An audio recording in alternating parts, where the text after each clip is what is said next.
በኑራ ጊዜ የለም ተካዜ። አሰላሙ አለይኩም ብሩህ ልጆች እንዴት ናችሁ?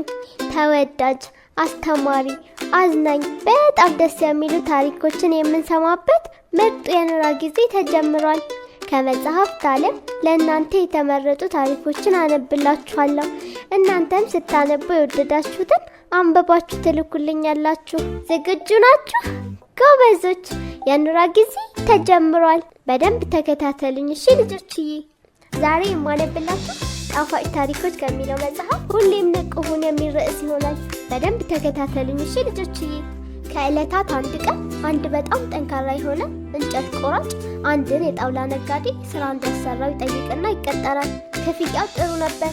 የስራው ሁኔታም እንደዚሁ ስለሆነ እንጨት ቆራጩ የተሻለ ለመስራት የሚችለውን ሁሉ ያደርግ ነበር። አለቃውም የእንጨት መቁረጫ ሰጥቶት የሚሰራበትን አካባቢ አሳይቶት ነበር። በመጀመሪያ ቀን እንጨት ቆራጩ 18 የዛፍ እንጨቶችን አመጣለት። አለቃውም አመስግኖ ጠንክሮ እንዲሰራ አበረታታው። እንጨት ቆራጭ በአለቃው መደሰት በጣም ስለተበረታታ በቀጣዩ ቀን የበለጠ ለመስራት ሞከረ። ነገር ግን 10 የዛፍ እንጨቶችን ብቻ ነበር ማቅረብ የቻለው። ቀናት አልፈው ቀናት በተተኩ ቁጥር ቀን ወደ ቀን እየቀነሰ መጣ። ዛፍ ቆራጩ ቀድሞ የነበረኝን ጥንካሬ አጥቻለሁ ማለት ነው ሲል አሰበ። ወደ አለቃውን በመሄድ ምን እንደተፈጠረ ሊገባው እንዳልቻለ በማስረዳት ይቅርታ ጠየቀ። አለቃውም ጉዳዩ ስለገባ ለመጨረሻ ጊዜ እንጨት መቁረጫህን የሞረድከው መቼ ነበር ሲል ጠየቀው።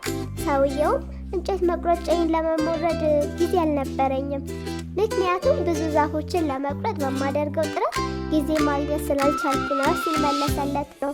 አንዳንድ ጊዜ መቁረጫችንን እንኳን ለመሞረድ ጊዜ እስኪያጥረን ድረስ ስራ ይበዛብናል። በዚህ ዘመን ማንኛውም ሰው ከምን ጊዜውም በላይ ጊዜ አጥቶ የሚሰራበት ጊዜ ነው። ነገር ግን በአንጻሩ ከምን ጊዜውም በላይ ደስታን ያጣበት ዘመንም ነው። ይህ ለምን ሆነ ብለን ስንጠይቅ ምናልባት ሁሌም ንቁ ሆነን መቆየትን ስለዘነጋን ይሆናል። ጠንክሮ መንቀሳቀስና መስራት መልካም ነው፣ ምንም ችግር የለውም።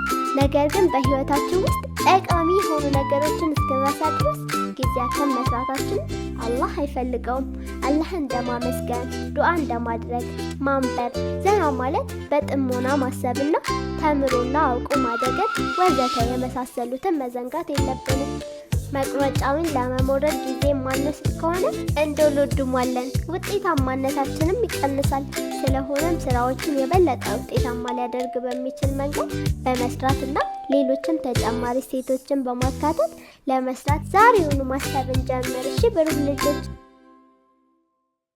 በኑራ ጊዜ የለም ተካዜ።